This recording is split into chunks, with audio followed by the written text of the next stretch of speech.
as a country. Same. We were having some pre episode dialogue before we got started, but with some interesting news that Muhammad had shared that he's going to share later on. But welcome back, everyone, on this hot Tuesday evening. If you're in New Jersey, it's about 8 degrees here randomly. But we're gonna get jump started here, and in a few days, we're gonna be having a government shutdown. So, in an unprecedented event, nearly 100,000 federal employees resigned this morning today, surpassing any previous record for the largest single day resignation in the United States history. So, this mass exodus could significantly impact government operations, as we kind of saw with the Dodge cuts when they were going into place. And even you saw Republicans, not give their vote for those Dodge cuts as well.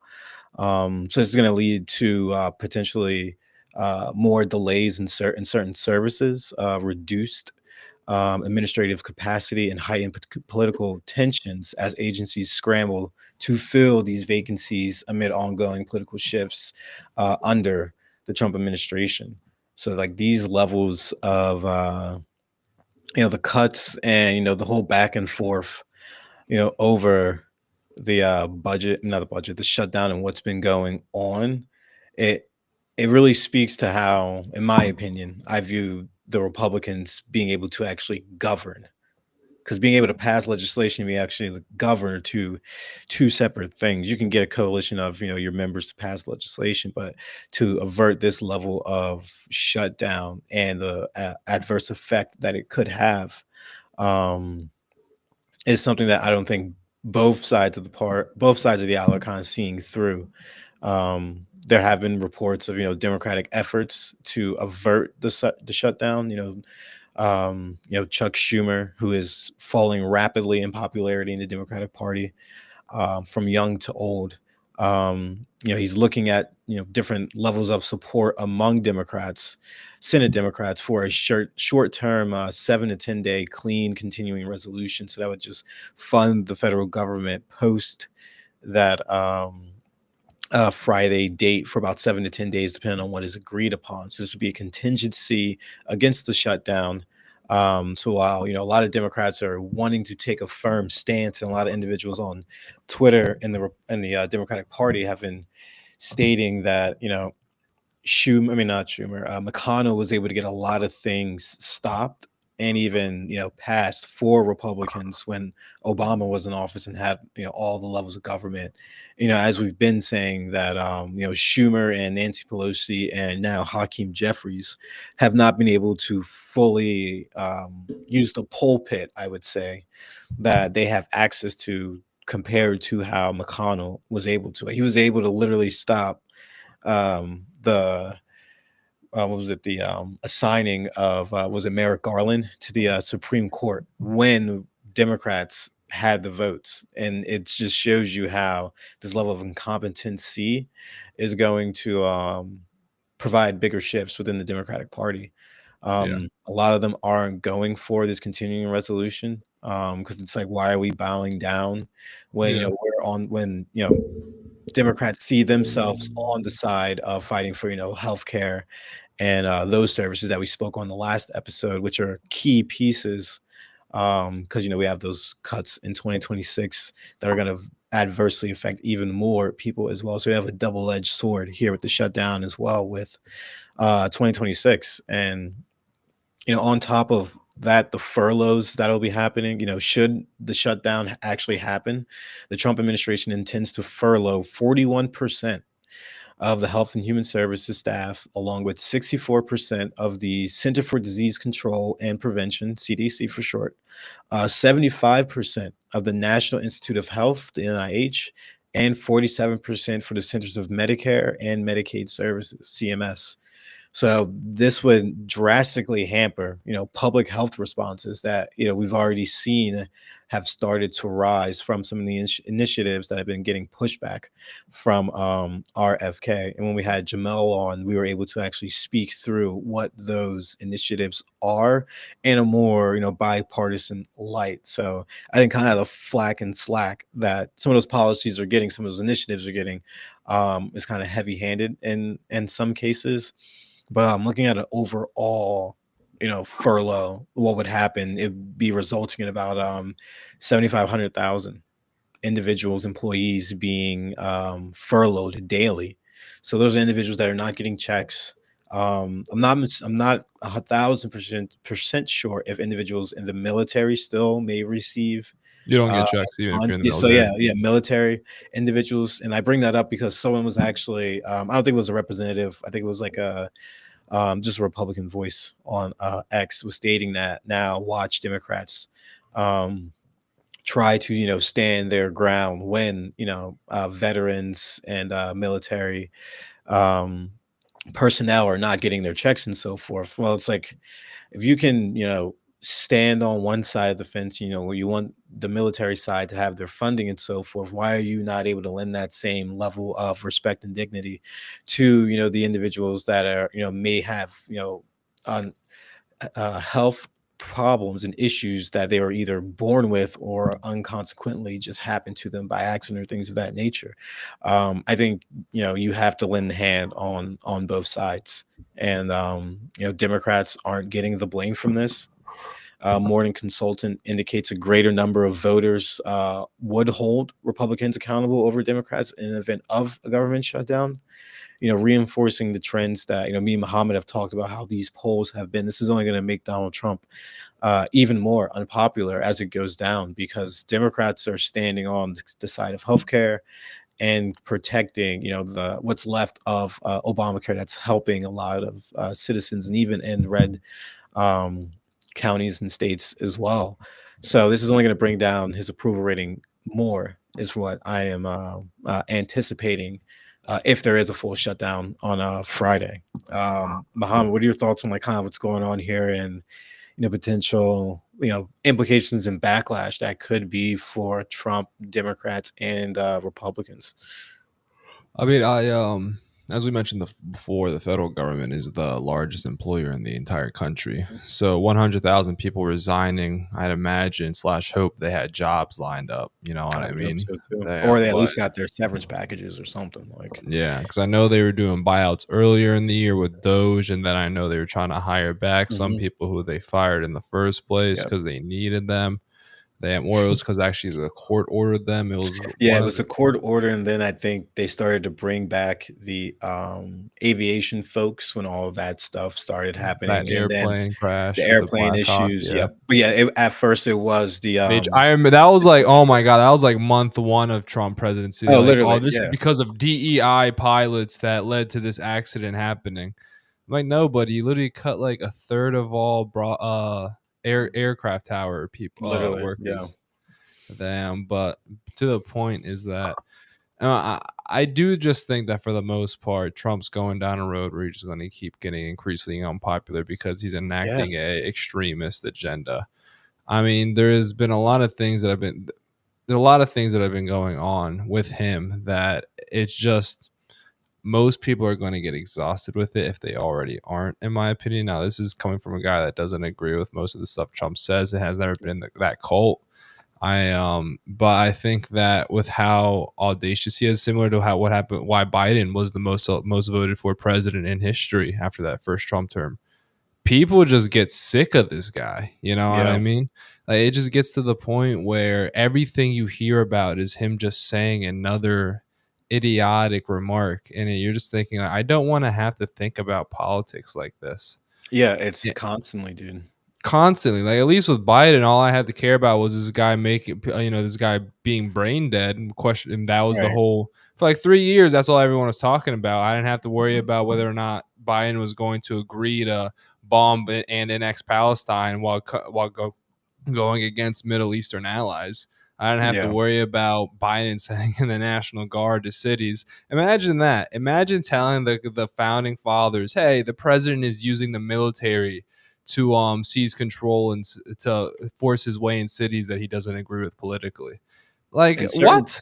I was saying certain situations, actually, I remember learning about this and, not saying that he would be a past president that would agree, but I actually think that, to some certain levels, just on this, topic itself, I think possibly, w mm, I was thinking maybe, I was thinking Lincoln, No, Lincoln, he had a possibly. whole war. But in the sense of, like, after the war happened, there were generals that did go down, and if states weren't, like, participating in, that whole freement, and when, like, he was sending generals down there to basically, like, you basically warlords of those areas until, everything was back then normal.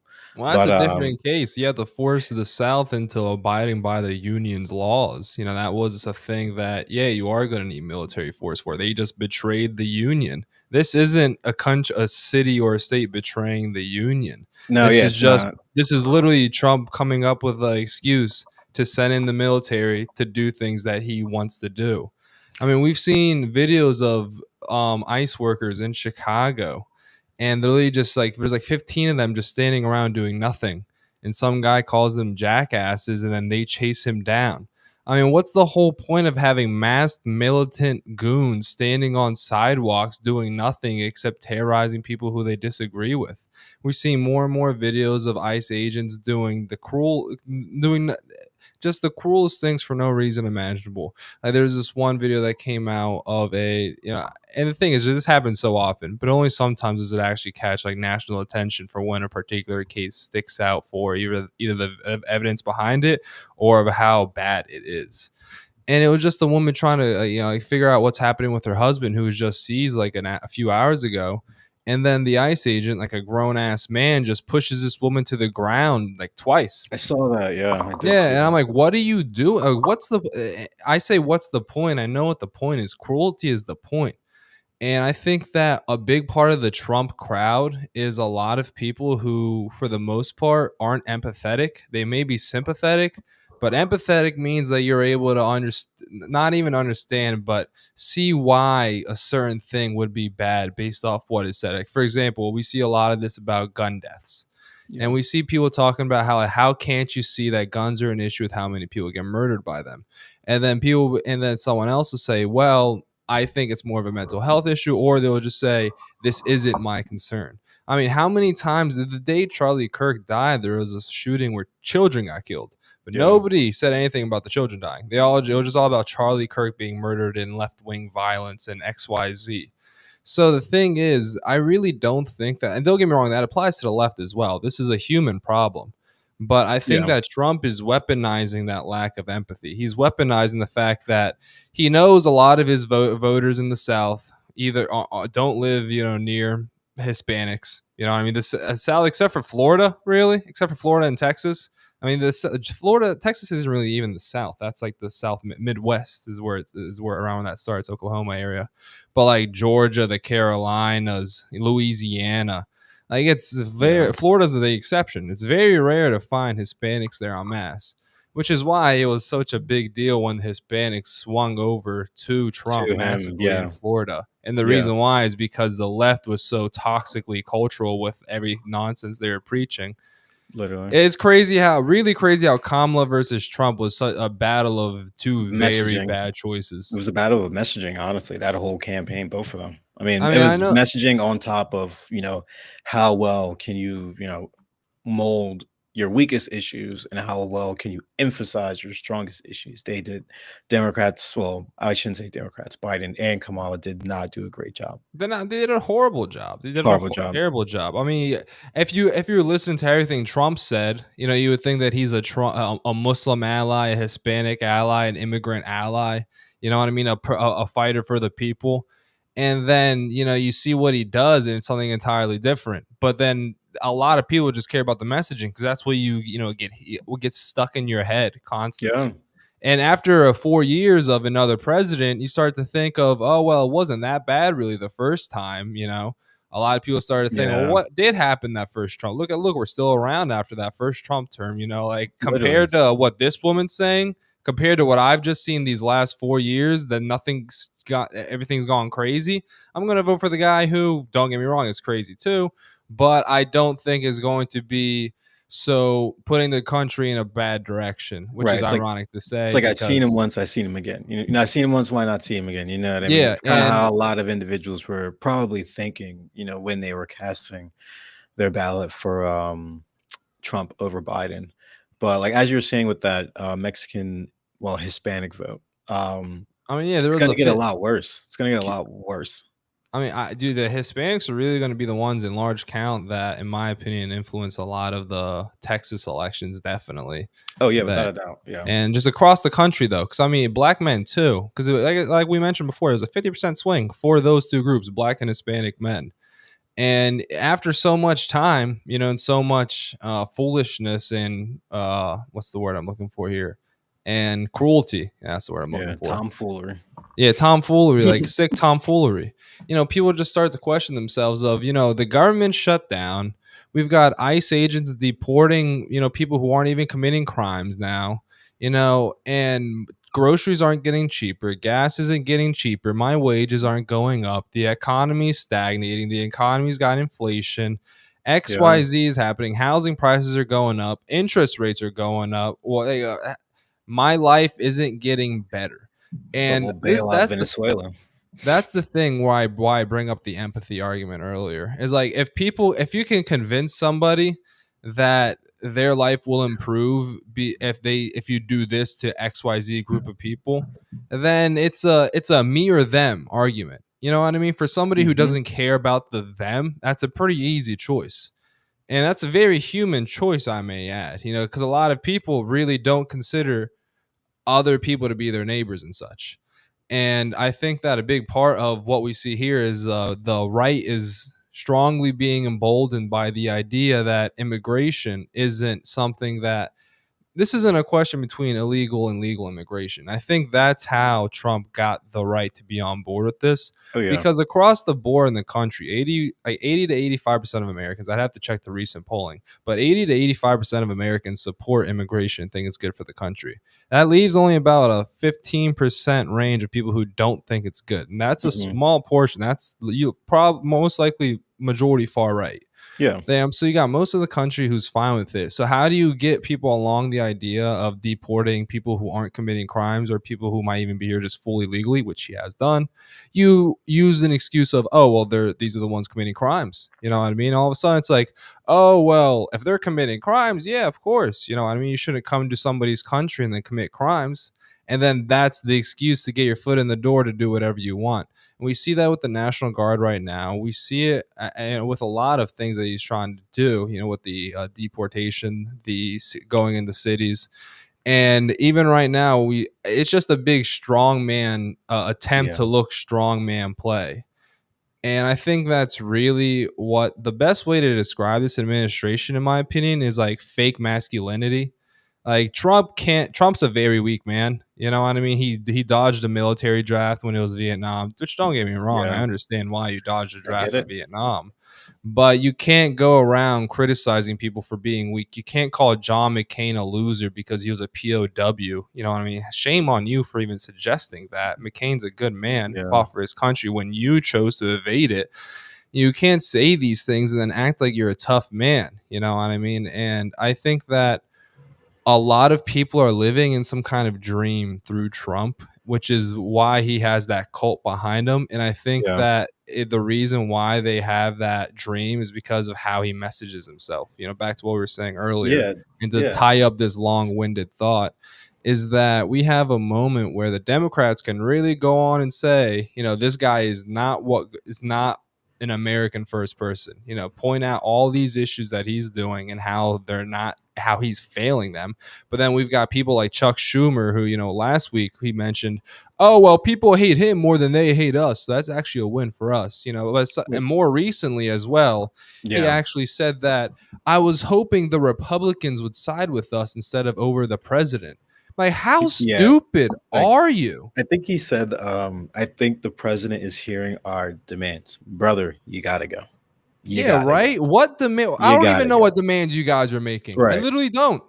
Oh, it's around like the whole healthcare I initiatives know as the well. Not the healthcare, and healthcare, they're but saying it's that's healthcare like the for illegals. major. That's like the major thing. They're saying healthcare for illegals and so forth. That's just how they're. That's how the Republicans are wording it in like the messaging battle. Basically, that we're saying like, the Democrats aren't winning that message battle on the shutdown. In my opinion, they're just winning the onus of the shutdown because it's technically not on them. Like the Republicans could just add it into the bill, make it a clean bill, and just pass it outright, no issues, no problems. But the fact that they don't want to, and, Democrats are going to try to hold their hold the line. We'll end up seeing what happens within the next, like, 2 days. Honestly, And I that's wanna add really. something. I Yeah. wanna add something which makes me laugh so much. They, according to Thomas Massey, this budget bill is basically just a forwarding a copy of Biden's budget bill, just for a short time frame. Yeah, So, yeah. it's saying like I think it's funny how before all the Republicans voted against it because it was Biden's. Now they're all voting for it because it's Trump's, but the Democrats are all voting against it. They Yeah, and just optics, man. It's terrible. Optics, yeah, It's literally it's terrible. such a sad way of how things are going in this country. No, it really is. And kind of one thing I want to add on to you were saying about the the Hispanic vote and how Trump is using, immigration more and more. There she is. Like using immigration more and more as a enforcement and policy movement issue. I think the biggest thing in the news, in my opinion, as I'm always, talking about precedents, he's trying to overturn birthright citizenship in the United States. No, he He's need to change trying an to amendment for that. well, no, the Supreme Court petition. So President Trump formally requested the Supreme Court to review on his inaugural day executive order aimed at terminating birthright citizenship, challenging the longstanding interpretation of that 14th Amendment. So this is like if the Supreme Court has been siding with Trump on basically in almost every single ruling across the board, no matter what it has been on, and to kind of give our listeners kind of better understanding of what the 14th Amendment is. It's birthright citizenship, also known as jus soli. So it's like a legal term there. So it's a legal principle that grants citizenship to anyone born on the territory of a country. So within this instance, it'd be the United States. So regardless of their parents' citizenship or immigration status. So it's rooted in the idea that being born within a nation's borders automatically confers citizenship and often enshrined in a country's constitution or law. So in the United States, that's that 14th Amendment, which states all persons born or naturalized in the United States and subject to the jurisdiction, therefore, are citizens of the United States and citizens of the United States wherein they reside. So this was originally intended to ensure that level of citizenship for formerly enslaved people, as Trump has stated before. And after the Civil War, but since applied broadly to immigrants as well. Um, so it's been a lot of debate and controversy, obviously, particularly around children of undocumented immigrants. As I was saying, critics are arguing it encouraged, more illegal immigration or birth tourism, as some conservatives and some groups call it. While supporters say it holds up that high level of quality and prevents a statelessness for those individuals as well. So it's going to be interesting to see like what the Supreme Court is really going to do uh, on this request. Like this request and we still have the gerrymandering request. Don't forget about that. Yeah. We still have well, he already removed the FTC individual, so that's no, that's not done. They still have to take up that request as well because they just allowed a um the I think the appeal court's ruling to stand, so that's why she was still able to be removed. So they actually haven't fully removed that precedent, just put a stain on it. So those are three top cases that the Supreme Court is going to have on their docket, and I think they go through it in the winter and fall and winter months, I believe. But I'm definitely going to check and want to stay on it as much as possible. Um, Last thing on just a domestic news piece, which I thought was kind of interesting. The launch of Yeah. Trump RX and the Pfizer I price thought that was reductions. I interesting was too. like, okay. And then on top of that, actually, I saw that this is like some investing news that I thought was extremely cool. I saw they're trying to. This is the thing. I'll add this. If Trump wasn't so far He would be right in if he was a terms Democrat, he'd of be the best Democrat. he'd be one of the He would best run to presidents. be. If he wasn't so authoritative with immigration, so authoritative with I the really do think so. military, so authoritative with media, like I agree with quite a few of his economic Yeah, ideas. I think one, he favors the rich too much. yeah. You know what I mean? But he's the first president in a long time to give tax cuts to the TCJA, but it was only 3%, which I criticized because he gave the corporations a Hmm. 17% cut.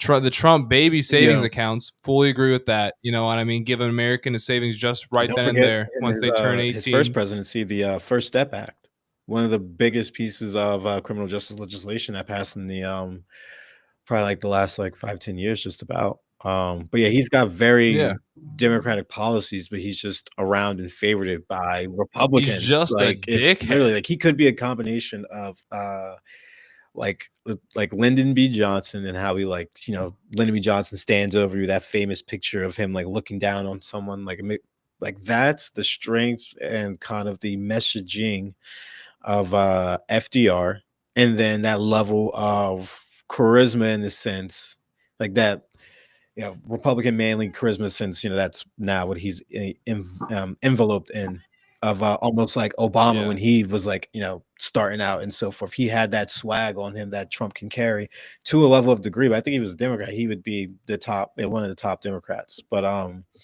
I was saying, like, I think what they're trying to do, Lutnick was saying, I think the Treasury Secretary, he's trying to actually have now. So it's hold on, I gotta find it. I gotta find it. It has to do. Oh, and last thing, if he wasn't so pro Israel, it would also be Yeah, good. that too. I think he said today he They, was the best pro-Israel because president. I don't know, I didn't check our notes, so we may have it later down here. Let me scroll down quickly and check Israel and the Middle East. Okay, we do. We'll get to that in Yeah, a bit. but what I want to touch on, so the SEC was reportedly moving to allow stocks to trade like crypto. So where stocks would trade on chain. 24/7. Bro, yes. So under the plan, investors could buy tokens on crypto exchanges that represent shares of companies like Tesla or Nvidia. That's insane. Like that's That gonna would be be nice. 24/7 market trading would be real basically nice. like that's how you really. And plus, that would mean Exactly, international that opens too. up Like people around so the world could much get more. in. But only thing that I worry about is those fees going up for the crypto users in the world when once that, depending on how that is implemented, whether it's policy, legislation, or well, either one of those two routes realistically. Um, The thing is, this is also really good for further U.S. global economic domination. The thing is, I say that so often. China's economy, while it's strong, isn't open really much to foreign speculation or investment. It's unless you're like a very wealthy businessman or like a government, who's working with China. Like the average dude like me and you is not going to be able to start a business in China. You know what I oh, mean? Like we could start in America. The average dude who starts a business in China cannot get foreign money like over here you can. yeah, So what the more the world is like into the United States economy, whether it's through stock market investment or more, the more those countries will want to see the US stock market do well in the economy. exactly.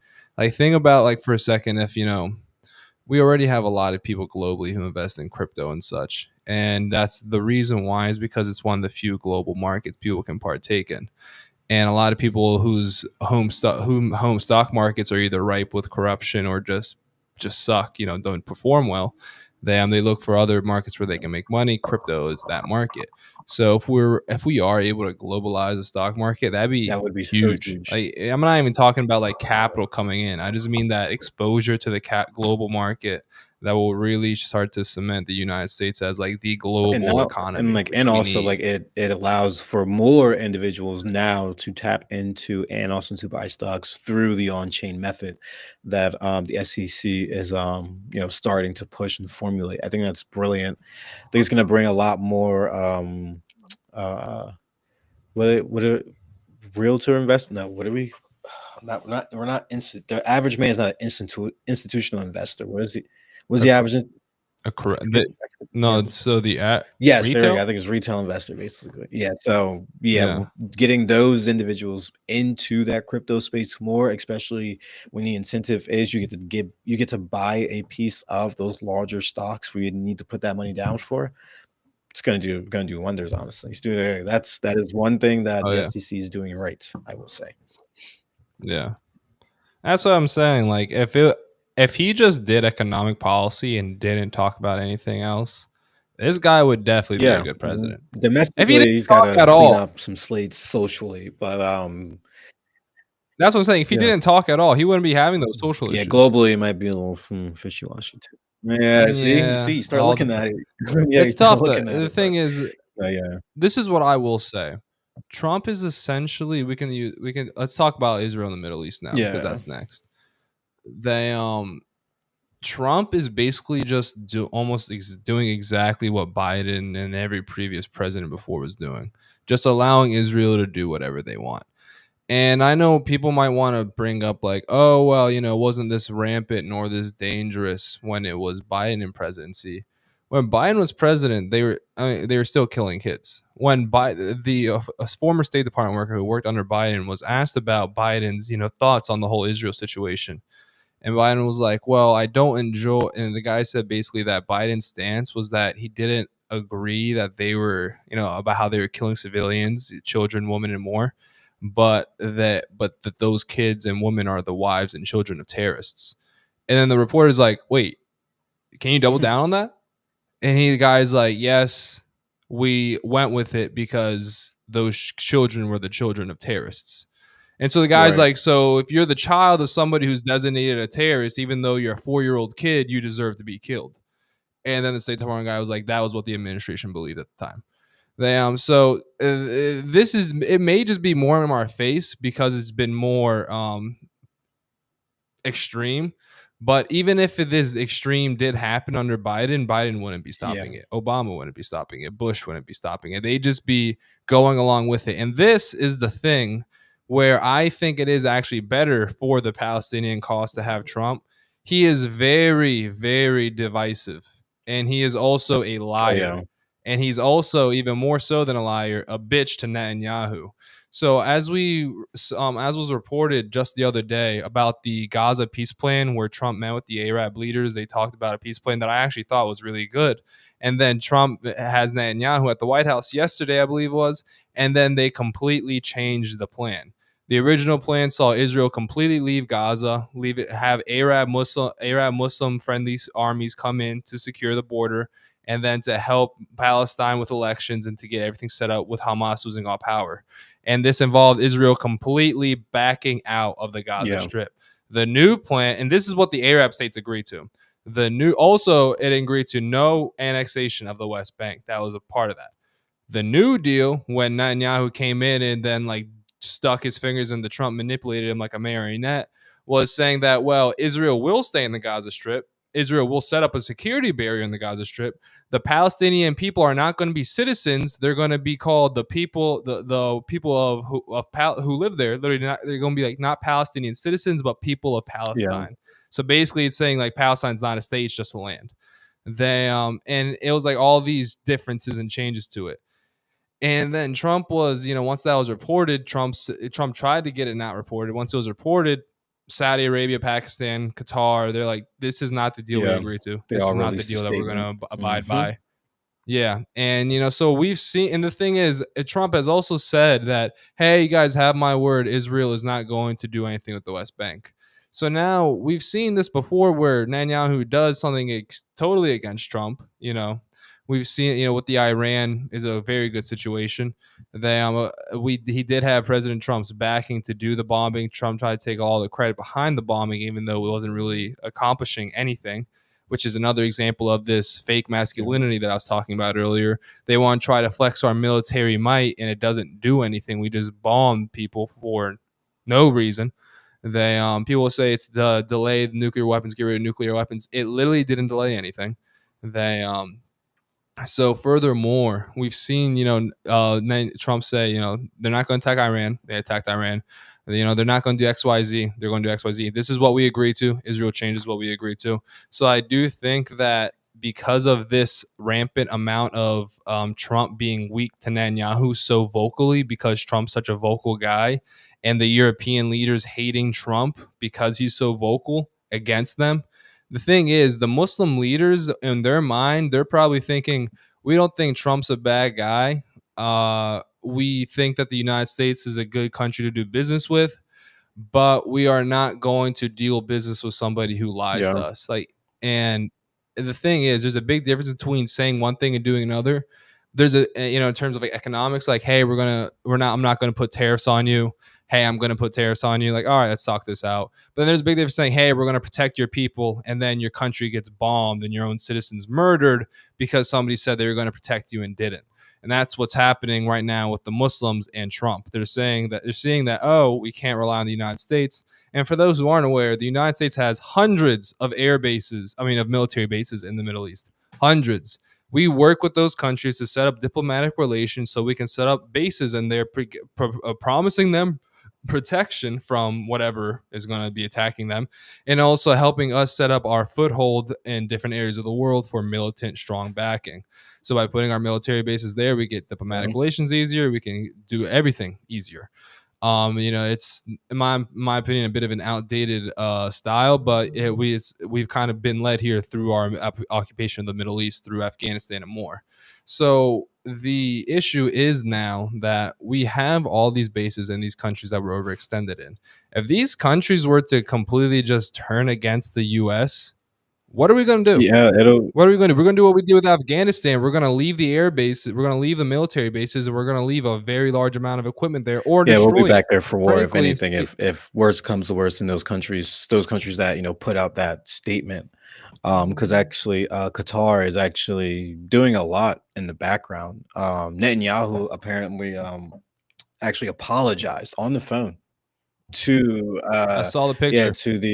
What the leader of he had a Qatar, yep, script the in his prime hand. minister, yep. So for that military strike in Doha, aiming, to mend some relations that Israel is um tattering every single waking moment, no matter what they do. And even Qatar acts Hamas, well, not acts, is forcing mounting pressure for Hamas to demilitarize. So it's the development that could significantly alter the group's capabilities and continue to facilitate the implementation of peace proposals by reducing these armed threats in Gaza. So Qatar is having a very strong hand in this, and 100%, if Israel were to go rogue and hit whether it's Qatar, Iran again over some baseless claims and so forth, the Muslim community definitely has a right to, attack is no, not, I wouldn't say attack, to condemn Israel and also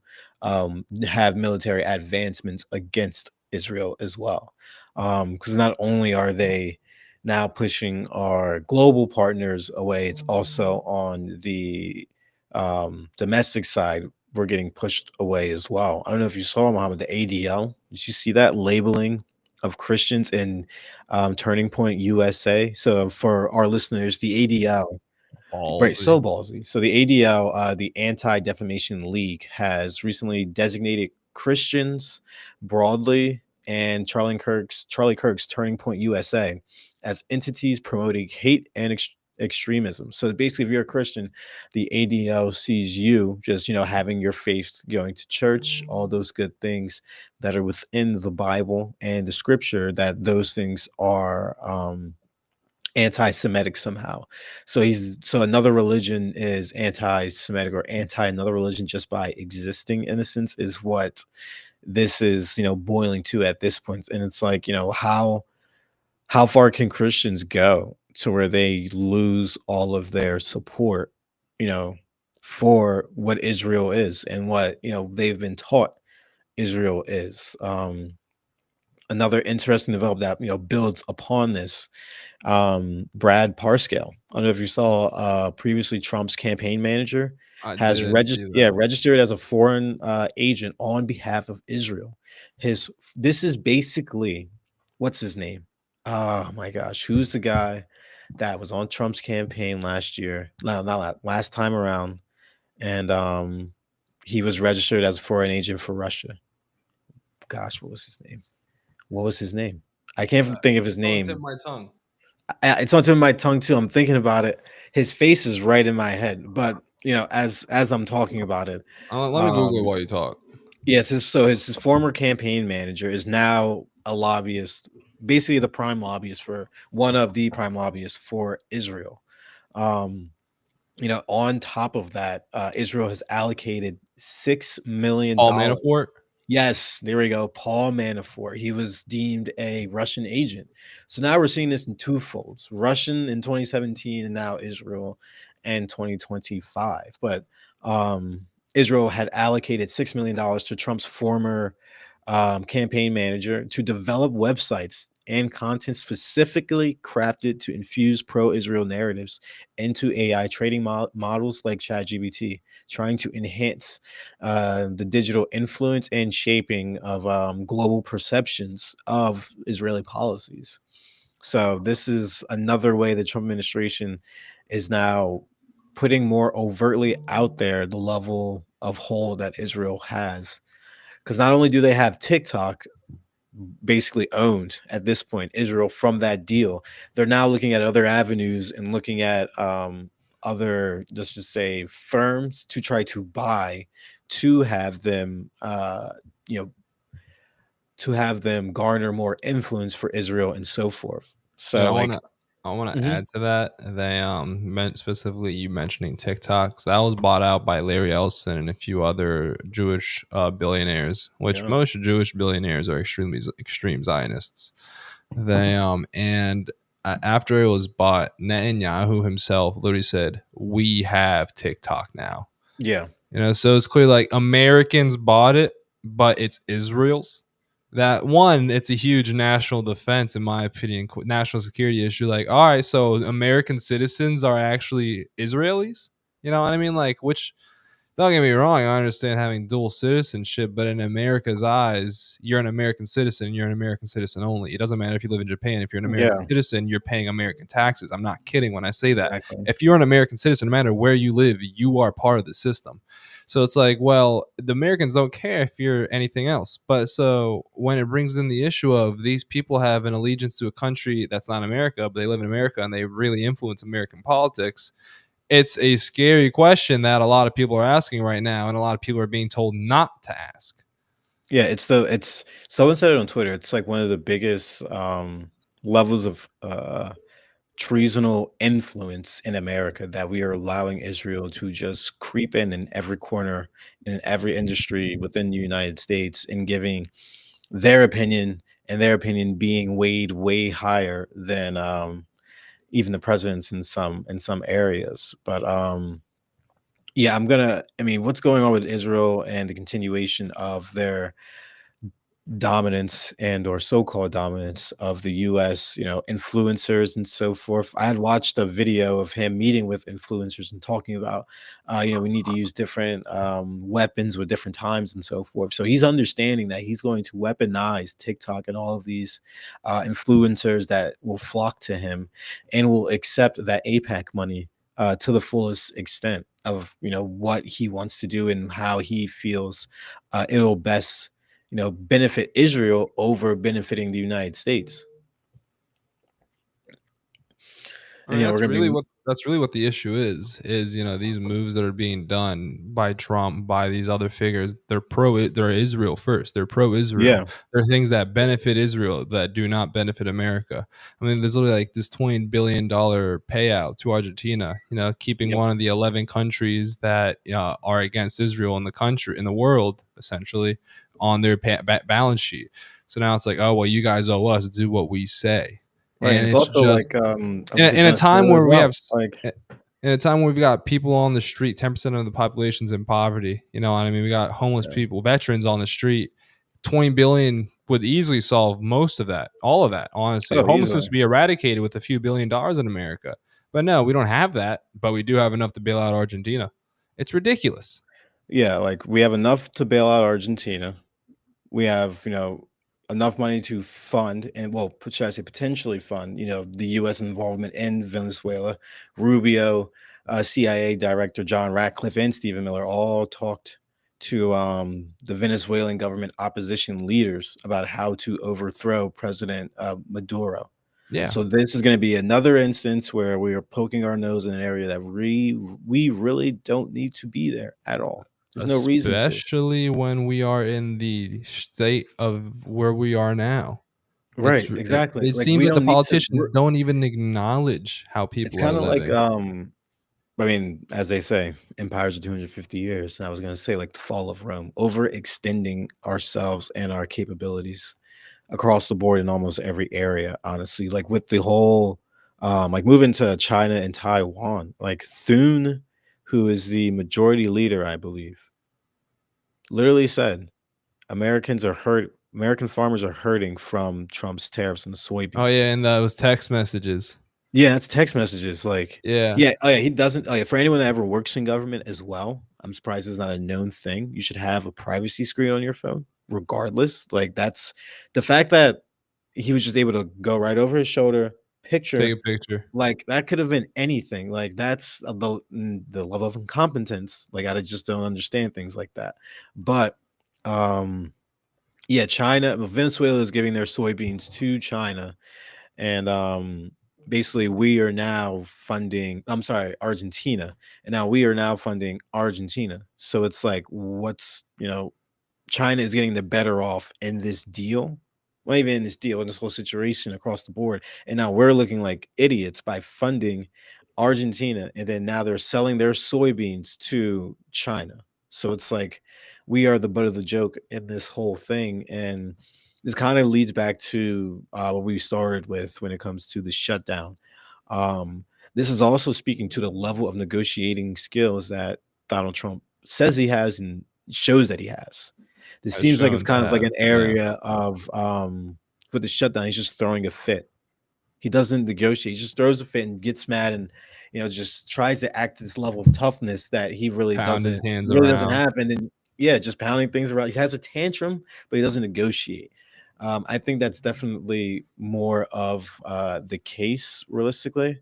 Because he can't even get a deal for the shutdown. He, is desperately trying to get a deal for Gaza, but Israel's foiling it at every plot. We're seeing with China and Argentina and soybeans that deal is basically hurting Americans more and more as zero exports of soybeans have gone out. So it's only getting worse and worse for the individuals that have voted for Trump. And they're And talking about bailing them out. yeah, and we're gonna end up bailing them out once again. Have to. And it's like the two biggest bailouts were 2008, which Obama was president then, but he didn't start it. That was with the previous Republican president, and Bush, yeah, Yeah. Bush. And then you have Trump coming in now. It's almost the same thing, vice versa. Looking at it, it's funny how I always love to say history repeats itself, and this It is really this does. is The literally more times looking change, the more they stay the same is one of my favorite quotes. literally And this it's is literally what it's basically just looking like. history itself. Yep, it's gonna And get. We're over expanding too much. I mean, I really think that I mentioned this before, but it's just something that based off how things are going, what I really believe in, that we've seen Lutnick and Trump both say like, oh, the Trump economy is really going to kick in first quarter of 2026. You guys are gonna Yeah, have to wait yeah, until 2026 to see the benefits of the tariffs and such. But a lot of people are already really seeing the pain from the tariffs that are Trump voters, farmers being a big one, rural people yeah, being another. Rural people in blue states is going to be a fun one, because those people generally vote red, but then if you start swaying them about why you aren't what they voted for, it's pretty easy to lose that support. yeah, Aside from the cult of personality, MAGA, that Trump has, he really doesn't, not many people are vote one party no matter who's the candidate. Now, yeah, we saw that with the shift from Trump one to Biden's votes to Trump two's votes, and that was a 5 to 15 million swing across those three elections. That's yeah, quite a lot of people, yeah, and I think that. once tax year comes around, 2020 April 2026, when you see on the paper how much money you made compared to the year before, and you see how much you're going to be getting back, and you think about everything that you heard, that's when things start to really set, and like you hit that realization because you can Mhm. quite literally see the difference. What I mean, you Yeah. see, let's like if you're a farmer, you're going to be seeing that you made less money. So if you're a soybean farmer, especially, but if you're a senior, you're going to be thinking you're going to be paying you're going to be getting tax back on your social security. You're not going to be getting a credit. These people were told they're not going to get taxed on it. That's the They're trying to extend it, well, extend the age, so some people might not Yeah. even get it with if they become of age of 65 throughout, up until 2026 of tax year, like you're saying. But yeah, continue. Yeah, but as you just said, they've talking about extending the age, and some of Trump's most staunch supporters are older white people. And you Mhm. tell these older white people, hey, you're gonna have to wait a little bit longer to claim your retirement, or hey, you're gonna have to, you're not gonna have to pay tax, but you are gonna actually have to pay tax. You're just gonna have to get, deduct a little bit at the end of the year. It's Yeah. messaging that is not going to settle right with his designated crowd, because the messaging works when you can sugarcoat it, or like they don't actually see it. Like this whole deporting thing, people are like, for a lot of people who are so supportive of it think like, yeah, they're getting rid of it illegals, they're thinking getting rid of criminals, because that's what it was supported. Like, even if you try to argue against it, they'll be like, do you support illegal criminals? Like, no, I don't. That's not who they're deporting, though, for the most Yeah, part. and Right it's now, like they have more people without criminal records in the system in ICE than anything else. yeah, and I You want saw to say some something? numbers that was yeah, I was gonna say I saw some numbers just jumping in, just saw some numbers that were saying that though he is going after illegal immigration and so forth, actually drug trafficking arrests have gone down. Yeah. As in, like, no one's getting arrested because all of, the main topic of, enforcement that they have as, like, number 1 is just going after illegal immigrants. So all those other cases are falling behind, and the pile and, the pilement of, already some police departments saying that, they have, too much paperwork and things of that nature to really go through, for cases to get solved. But this is all, a combination of the overview, you know, topic for what we've been talking about, kind of how, Trump has changed these 9 months. It's like, as you were saying, it's easy to talk about things from the campaign when you actually have to, instead of when you're actually governing and you have to actually, sit down, write those policies, message those policies, and understand the implications of those policies, which is something he's not doing very well, as we're seeing with his approval ratings and so forth. But we'll always be back here to report on that weekly news. And Mohammed, you want to say something special about our special guest that we're going to have coming up soon? Not the one that we just recorded. The next one's Yeah, coming the up. one on this Friday. Yes. Yeah, Yep. we will be having the founder of the anti-Zionist American PAC, the most American PAC, and on Friday, Dr. Michael Rechtenwald. So I'll hopefully he wants to go live, but Yeah. We'll see. Yeah. yeah, we'll see. But hopefully he wants to go live. But if not, we'll have that recording out for you guys to listen. And for those of you who are tuning in and are interested in doing your part to counter the Zionist control of America, then make sure to check out the site Anti-Zionist American PAC. You'll probably find it right away. Donate some money, and if you're ambitious and personable enough, run for candidacy. It's, be the Yep. change you want to be, and that really, really means something today. We've got people who aren't even from communities. It's like, I feel like they literally find people, place them in a voting district, and then they just throw money at them, Go and these ahead. people win. I literally, that's how so many of these things I think go. in Like, most places it's 1 year. You have to have residency. Like I technically would have done something of that nature. Like if at point in my life, if I was probably like a little bit older in the state legislature when my boss retired, I could have seen that as an option. Like, just moving there for the year prior, if you would have told me and so forth, and doing that. But yeah, individuals need to, stand up, get involved into politics. Um, I always say the quote, if you're not into politics, politics is into you. So that's something everyone needs to, wear tightly. And another good quote got to say this one's by nature, man is a political beast. So by nature, we are political individuals. Yeah. Whether it's in social settings or it's in professional settings or anything like that. But as always, to our listeners, thank you for always listening and sharing and liking. Look out for I'll probably post about the episode tomorrow, the special guest episode that we did just record last week with the CEO, the founder of Crowds on Demand. A very thought-provoking conversation, and we're going to be looking forward to all the feedback from that. So Was until a good next time, convo. everybody. Yeah, it really was. It really Yeah. was. Yeah. With all that, Mikhail, thank you for closing us out. May peace be